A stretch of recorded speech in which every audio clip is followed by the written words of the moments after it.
সিলেটের জমিনে আগমন কইরা ওই বাদশা গুরু গোবিন্দ শাহজালাল ইয়ামিনীকে ঢুকতে পর্যন্ত দেয় নাই। হযরতে শাহজালাল ইয়ামিনীর একজন সফর সঙ্গী ছিলেন, জিনার মাজারটা এখনো হবিগঞ্জের সোনারুঘাটে পূর্ব এবং পশ্চিম দিকে করা। জিনার নাম হযরতে নাসিরউদ্দিন সিফা সালার রহমতুল্লাহ আলাইহি। ওই নাসিরউদ্দিন সিফা সালাকে হযরতে শাহজালাল ইয়ামিনী আদেশ করেছিলেন, আমার এই মজলিসের মধ্যে এমন কোন ব্যক্তি আছো নাকি যার কোনোদিন আসরের নামাজের সুন্নত কাজা হয় নাই, আসরের নামাজের সুন্নত 40 দিনের মধ্যে ছাড়ো নাই। হযরতে নাসিরউদ্দিন সিফা সালা হাতটা তুইয়া বলেন, আমি আছি। উনি বলেছেন, তুমি তোমার জবান দ্বারা আল্লাহু আকবরের ধ্বনি দাও। নাসিরউদ্দিন সিফা সালা আল্লাহু আকবরের ধ্বনি দেওয়ার সাথে সাথে বাদশা গুরু গোবিন্দর বড় বড় রাজপ্রাসাদগুলা ভাঙ্গা গেছে।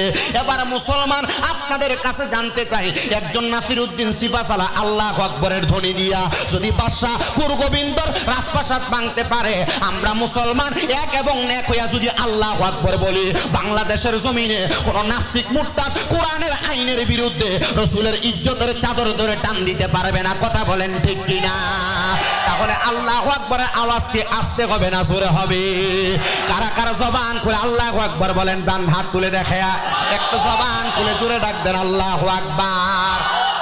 এই চট্টগ্রামের ডিজেল কলোনির মাহফিল থেকে সোনার বাংলাদেশ সহ সোশ্যাল মিডিয়ার মাধ্যমে দেখনেওয়ালা যে নাস্তিক মুরতাদরা দেখতেছে, তাদেরকে আমরা আজকে থেকে সাবধান করে দিতে চাই।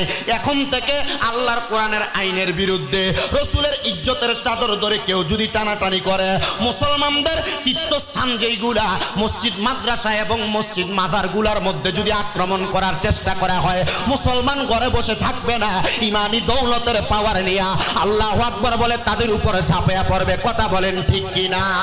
তাহলে ওই আল্লাহু আকবরের ধ্বনি দিয়া মুসলমানের ঈমান তাজা করার দরকার আছে না নাই?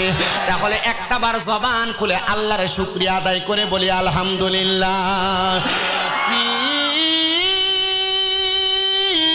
শান হাবিবিহি ওয়া মাহবুবিহি ওয়া মাশুকিহি মুখবিরা ওয়া মুবাশশিরা ওয়া আমিরা ইন্নাল্লাহা ওয়া মালাইকাতাহু ইউসাল্লুনা আলান নাবিয়্যি ইয়া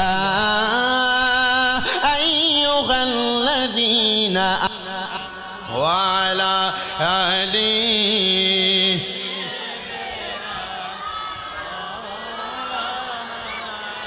পাথরে কালিমা পরে আমার দয়াল নবীর পরশে, উস্তুনে হান্নানা কান্দে নূরে নবীজির বিরহে।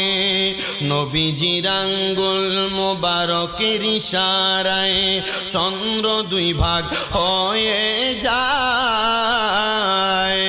ওই নবীজি কান্দেন শুয়ে সোনার মদিনায়। আল্লাহুম্মা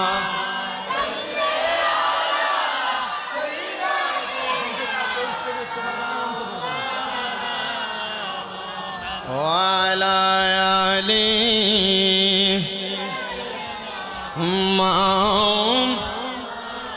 আমার জান মদিনা